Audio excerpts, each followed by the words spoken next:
السلام علیکم۔ امید کرتی ہوں آپ سب لوگ خیریت سے ہوں گے۔ ویڈیو کو لائک کیجئے، چینل کو سبسکرائب کیجئے، کمنٹ سیکشن میں اپنی رائے پیش کیجئے۔ شکریہ۔ چلتے ہیں ناول کی جانب۔ ناول تیرے عشق میں، مصنفہ مہرین اکرم۔ ایپیسوڈ 62۔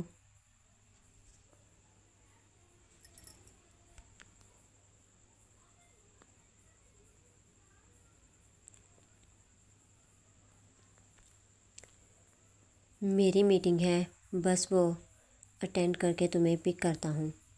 باہر مت آنا، میڈیا ہوگا۔ میں نے نیوز دیکھی ہے۔ 2 لائن لکھ کر اس نے منہا کے نمبر پر سینڈ کی۔ موبائل سائلنٹ کرتے ہوئے اس نے سائڈ ٹیبل پر رکھا۔ میٹنگ میں بھی اس کی نظر بار بار اپنے موبائل پر تھی۔ یہ کچھ ڈیزائن ہے جو ہم نے تیار کیے ہیں، اگر آپ کو ٹھیک لگتا ہے تو کانٹریکٹ سائن کر لیتے ہیں۔ نہیں، میں ایک دفعہ زیام سے مشورہ کرنا چاہتا ہوں، اس کے بعد آپ کو میل کر دی جائے گی۔ ٹھیک ہے، ہم انتظار کریں گے آپ کے جواب کا، اور ہمیں امید ہے آپ کا جواب ہاں ہی ہوگا۔ جی بالکل، اعتراض والی کوئی بات نہیں ہے، بس ایک دفعہ میں اس سے بات کرنا چاہتا ہوں۔ اس کے بعد میری سیکرٹری آپ کو میل کر دے گی۔ منہاج نے بات مکمل کی اور میٹنگ ہال سے معذرت کرتا باہر نکل گیا۔ منہاج نے ایک نظر موبائل کی اسکرین کو دیکھا، جہاں اسے بینک کی طرف سے ایک میسج ریسیو ہوا تھا۔ اس کے اکاؤنٹ سے 50 لاکھ نکالے گئے تھے۔ میسج دیکھ کر مسکرانے لگا۔ اسے پتہ تھا اتنی رقم اس کی بیوی نے نکالی ہوگی۔ کانٹیکٹ لسٹ سے منہا کا نمبر نکال کر ڈائل کیا۔ بیل جا رہی تھی۔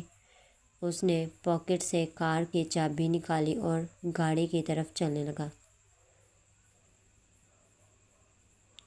محترمہ کدھر ہیں؟ موبائل کان کو لگا کر اس نے گاڑی کا دروازہ کھولا اور ڈرائیونگ سیٹ سنبھالی۔ اچھا سنو، وہیں رکو، میں بس آ رہا ہوں۔ اس نے موبائل بند کیا اور ڈیش بورڈ پر رکھا۔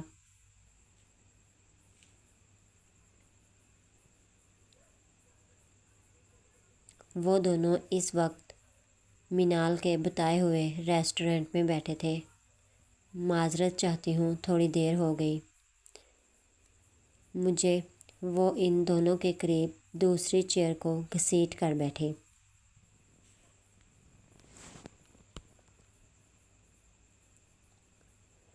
تم نے بتایا نہیں تھا تمہارے ساتھ کوئی اور بھی آئے گا؟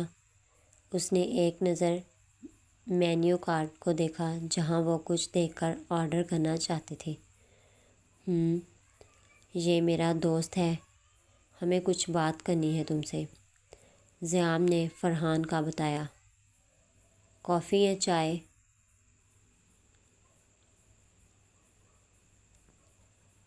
نہیں، اس کی ضرورت نہیں ہے۔ چائے، فرحان نے چیئر سے پشت ٹیک کر جواب دیا۔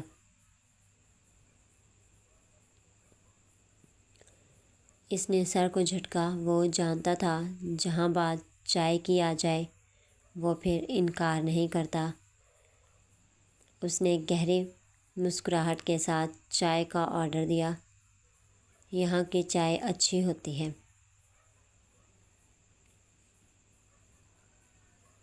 کتنا عرصہ ہوا ہے یہاں کام کرتے ہوئے؟ اس کی آواز مدھم تھی، مگر مینال سمجھ گئی تھی وہ کیا پوچھ رہا ہے۔ تمہیں کیوں لگا میں یہاں کام کرتی ہوں؟ کیونکہ تم نے وہی ٹی شرٹ پہنی ہوئی ہے جو یہاں کے اسٹاف کی ہے۔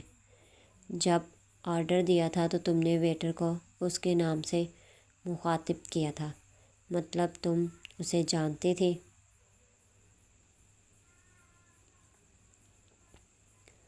زیام نے اسے گھورا جیسے کہہ رہا ہو جس کام کے لیے آئے ہیں وہ کرو۔ کیا کمپرومائز کرنا اتنا آسان ہوتا ہے؟ تو کیا نہیں کرنا چاہیے تھا کمپرومائز؟ وہ بھی جان چکی تھی سامنے بیٹھا لڑکا الگ انداز سے بات کرتا ہے۔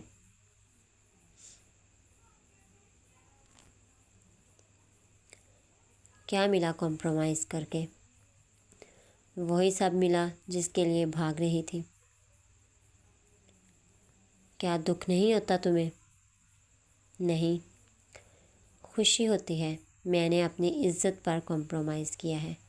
اگر نہ کرتی تو شاید خودکشی کے علاوہ سارے راستے بند ہو جاتے۔ تم نے کسی سے مدد کیوں نہیں لی؟ راستے بند ہو جاتے۔ تم نے کسی سے مدد کیوں نہیں لی؟ کیا تم نے ان سب سے نکال لیا تھا؟ کیا اس نے تم لوگوں کو بتایا اسے مدد کی ضرورت ہے؟ اپنی عزت پر کوئی رسک لیتا ہے کیا؟ تم جانتے تھے حورم اور ہماری دوستی کے بارے میں؟ نہیں، میں بس تصویر دیکھی تھی تم تینوں کی ایک ساتھ، اور وہی مجھے اندازہ ہوا تھا تم سب کا تعلق ہے آپس میں۔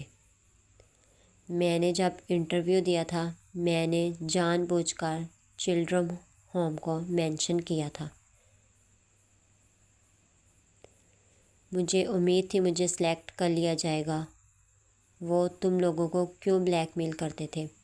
وہ چاہتے تھے ہم ان کا کام کریں۔ جو لڑکی انکار کرتی تھی اسے مار دیا جاتا تھا۔ تو تم نے موت کو چھوڑ کر یہ راستہ چنا؟ نہیں، میں جانتی تھی اپنی مرضی سے اپنے خواب پورے کرنا چاہتی تھی۔ مجھے یہ سب کرنا پڑا۔ میں چاہتی تھی حورم وہاں سے نکلے۔ مجھے لگتا تھا حورم کے ذریعے شاید میں بھی اس دلدل سے نکل جاؤں، لیکن سب اتنا آسان نہیں تھا۔ کیا یہ سب وہیں سے کوئی کر رہا ہے؟ نہیں معلوم۔ ایک روز کارسن مارش کو بھی کسی نے جان سے مارنے کی کوشش کی تھی۔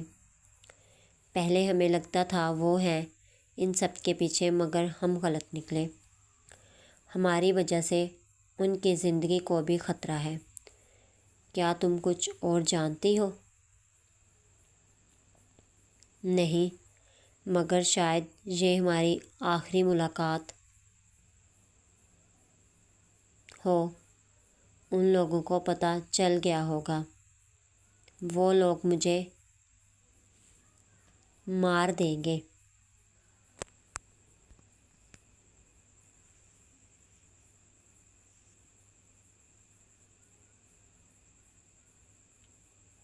تمہیں کچھ نہیں ہوگا مینال۔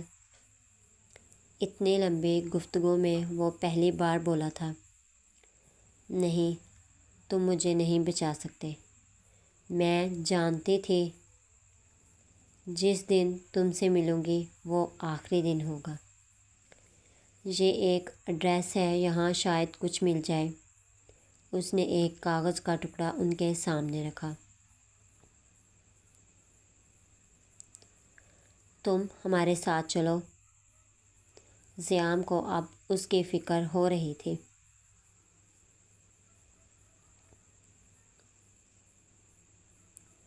موبائل کے بار بار وائبریٹ پر فرحان نے پاکٹ سے نکال کر دیکھا جہاں چلڈرن ہوم کالنگ لکھا آ رہا تھا۔ اس نے کال پک کی اور اسپیکر آن کیا۔ فرحان، میں کارسن مارش بات کر رہا ہوں۔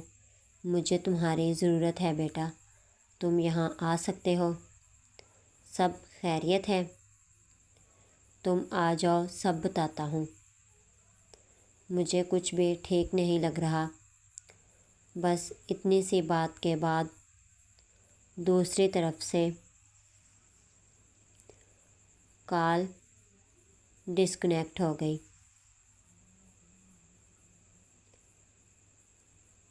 کال کٹ ہوئی ہے، تم دوبارہ کال کرو۔ فرحان نے دوبارہ کال ملائی مگر نمبر بند جا رہا تھا۔ ابھی تو کال آئی تھی، نمبر بند ہو گیا ہے۔ ہمیں چلنا چاہیے، ضرور کچھ مسئلہ ہے۔ ہو سکتا ہے کچھ سوالوں کے جواب وہیں سے مل جائیں۔ اور منال، تم کوئی بھی مسئلہ ہو تو مجھے کال کرنا۔ تم نے بہت مدد کی، اس کا شکریہ۔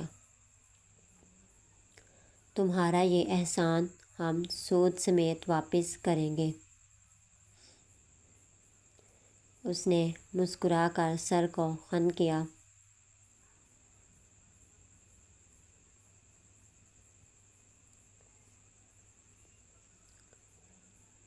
آپ وہاں کیوں گئے تھے ابو؟ آپ جانتے تھے نا وہ وہاں کی چیف گیسٹ ہے۔ آپ یہ بھی جانتے تھے آپ کی موجودگی انہیں تکلیف دے گی۔ پھر کیوں؟ میں اسے دیکھنا چاہتا تھا۔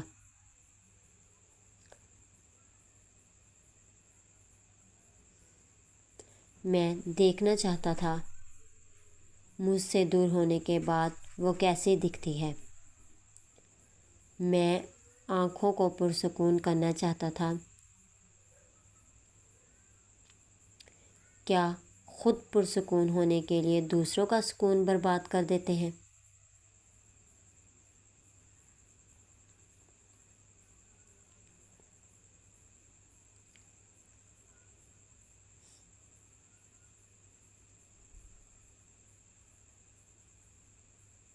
میں نے ایسا کچھ نہیں کیا۔ اس سے محبت تھی۔ میں آج بھی اس آگ میں جلتا ہوں۔ وہ ٹھیک کہتی ہیں، کچھ اذیتیں ہم اپنے لیے خود منتخب کرتے ہیں، اور آپ نے یہ سب خود منتخب کیا تھا۔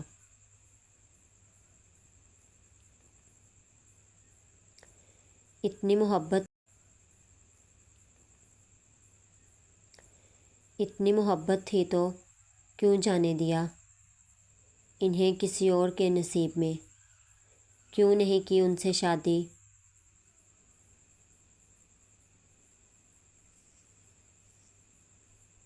وہ تو چل کر آئی تھی نا۔ پھر کیوں ابو؟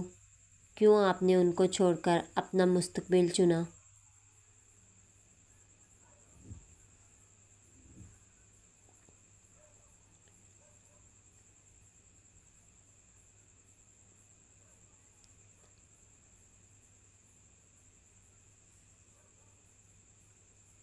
کیا کسی کو محبت کے جال میں پھنسا کر اسے چھوڑنا آسان ہوتا ہے؟ تم اس کے لیے مجھ سے سوال کر رہے ہو؟ ابو، ان کے سوال کرنا تو دور، وہ ایسی ہیں کہ ان کے لیے سرعام جنگ کا اعلان کر دیا جائے۔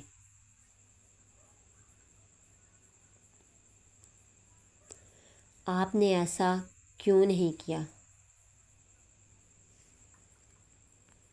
آپ نے کیوں خود کو اس جنگ سے نکال کر اسے کسی تیسرے کو دیا؟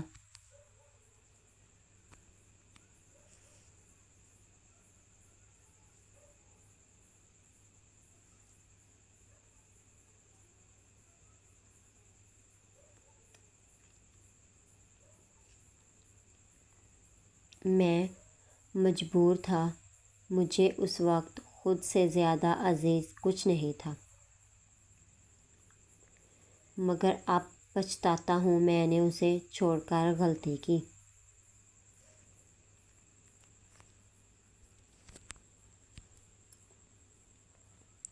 غلطی بہت چھوٹا لفظ ہے۔ آپ گناہ گار ہیں۔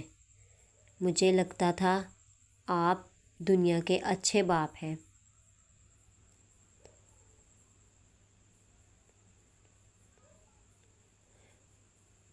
Perfect father in the world. کیا میں نے کبھی ایسا محسوس کروایا تمہیں کہ میں اچھا باپ نہیں ہوں؟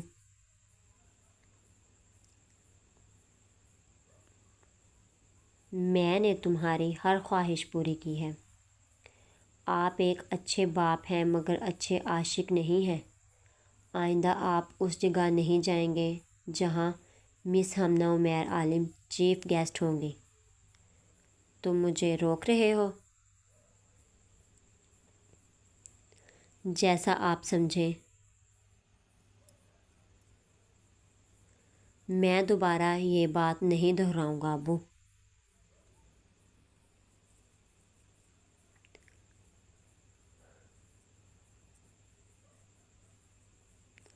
اور اگر اسے معلوم ہوا تم میرے بیٹے ہو پھر تمہیں بھی وہ اس جگہ برداشت نہیں کر پائے گی۔ وہ کمزور ہے، اسے کیسے برداشت ہوگا؟ میرا ایک بیٹا ہے۔ ابو وہ جانتی ہیں، وہ سب جانتی ہیں میں کون ہوں۔ وہ حمنہ ہے، کولمبیا یونیورسٹی کی گولڈ میڈلسٹ۔ وہ لوگوں کو ملنے سے پہلے ان کے بارے میں معلومات لیتی ہیں۔ وہ ملنے سے پہلے سامنے والے کا بیک گراؤنڈ سرچ کرتی ہیں۔ کیا اس نے تمہیں کچھ کہا ہے؟ اپنے باپ کی مدھم آواز پر وہ پھیکا سا مسکرایا۔ بہت کچھ۔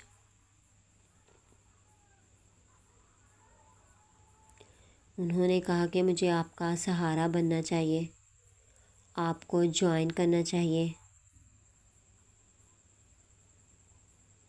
انہوں نے یہ بھی کہا کہ آپ سے اب کوئی گلہ نہیں ہے، آپ کو سب معاف کیا۔ اور ارشمان کی بے چینی اب پہلے سے زیادہ تھی۔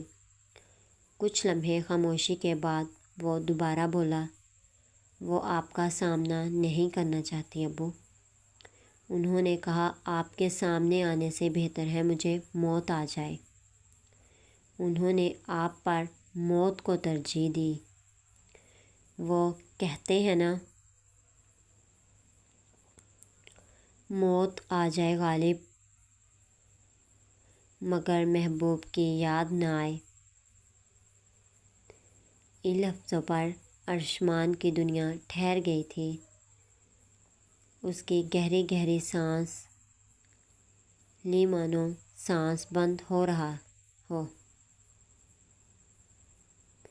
ٹیبل سے پانی کا گلاس اٹھا کر ایک سانس میں ختم کیا۔ وہ مجھ سے اس قدر بدگمان ہے۔ ابو آپ آئندہ ان کے سامنے نہیں جائیں گے۔ وہ اپنی زندگی میں خوش ہیں، وہ خوش نہیں ہے۔ عمیر اسے خوش نہیں رکھتا۔ میں اسے اس دلدل سے نکالنا چاہتا ہوں۔ اس نے کرب سے آنکھیں بند کیں۔